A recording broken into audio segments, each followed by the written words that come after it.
Liverpool oo shaacisay qiimaha kaliya ay ku fasixi karto Konate. Kooxda Liverpool ayaa ku adkeysanaysa in Ibrahim Konate ku fasixi karto 50 malyan oo euro, inkasta oo heshiiskiisu dhacayo xagaaga 2026. Sida uu qoray wargeyska AS, Real Madrid ayaa diyaar u ah inay bixiso 20 ilaa 25 malyan oo euro oo kaliya, taasoo ka fog qiimaha ay Liverpool rabto. Si kastaba ha ahaatee, Real Madrid ayaa weli ka war sugaysa in Liverpool ay soo dabacdo.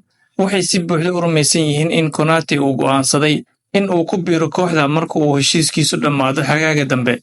Kooxdu waxay adeegsanaysaa isla xeeladii ay kula saxiixdeen Trent Alexander-Arnold si ay uga fogaadaan bixinta lacag badan. Liverpool ayaa wajahaysa xaalad adag haddii ay aqbasho dalabka Madrid. Waxay ku iibinayaan qiimo hoose oo laga yaabo inuusan daboolin qiimaha suuqa. Haddii ay sugto, waxay halis ugu jirtaa inay laacibka si bilaash ah ku lumiso.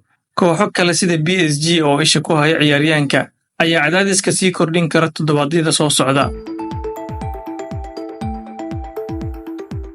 Qodobkaas ayaa caawa miiska noo saarnaa barnaamijkeena bandhigga ciyaaraha oo aan caawa ugu hadlaynay wararkii ugu dambeeyey ee suuqa kala iibsiga. Haddii aad ilaa dhammaadka muuqaalka nala soo gaartaa, ilaawin inaad muuqaalka laag saarto, sidoo kalena aad sii sheergarayso. Haddii aad nagu cusubtahay, nagu soo biir oo ka mid noqo asxaabta nagu xiran. Mahadsanid.